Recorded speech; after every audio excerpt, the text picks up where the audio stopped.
It's Halloween 22, it's in the Geek Room, and we're starting with A Quiet Place, and we are going to be doing A Quiet Place too. So A Quiet Place 2018, this is a film that wasn't on my radar when it was in the cinema, so I actually watched it when we were in lockdown, because before lockdown we saw the trailer for A Quiet Place 2.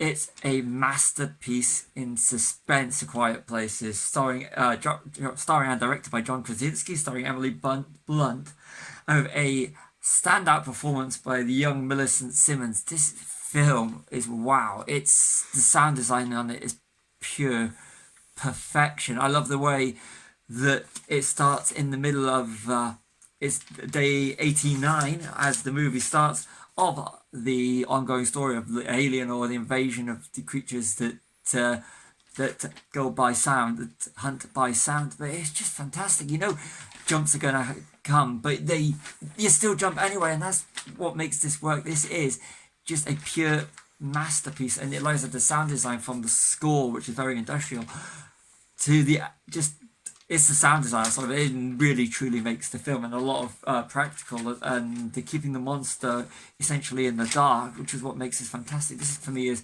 a 5-star suspense movie. I know it's horror science fiction, but it jumps get you every time, and it's just outstanding direction, and it's just a superb movie. Like I said, if it hadn't been for lockdown and seeing the trailer prior to it for the sequel, I never would have considered watching this one. But as coming up next will be the review of A Quiet Place 2. We're doing a double bill today, and I'm Stevie, and keep watching.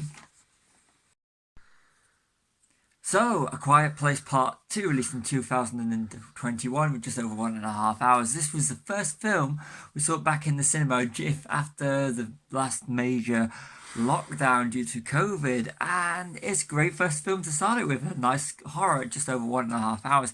So it works as a great horror. It is just long enough and just short enough, it works. I mean, I'm going to give this 4 stars. The opening actually sets up, and you can actually literally take the opening and put it before A Quiet Place and turn it into a just over 3-hour movie or a mini series.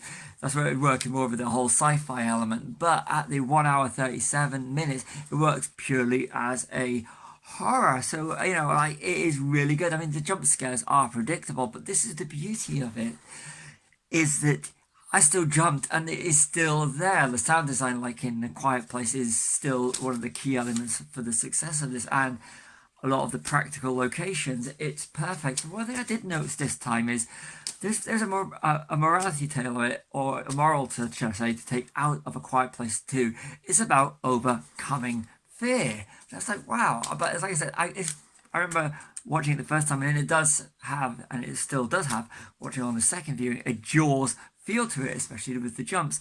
But with Jaws, after multiple viewings that they are going to come. This is like, now I remember in the cinema going that I knew what was going to come next, but I still jumped at it, and it was absolutely brilliant. And I just think that's testament to John Krasinski.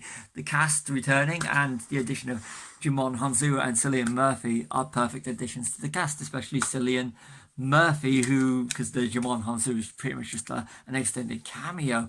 The kids from the original are brilliant, and they are really the stars of the shows over the likes of Emily Blunt and again John Krasinski, who returns from the first. So this is an enjoyable movie and a great continuation of the story. I've read up that they're doing a prequel and a sequel. Be interesting to see where they do go with those. I'm Stevie. I hope you enjoyed this Halloween 2022 review of A Quiet Place and A Quiet Place 2. See you all soon. If you like this video, check out the original straight out cinema review I did for A Quiet Place 2. See you all in another video.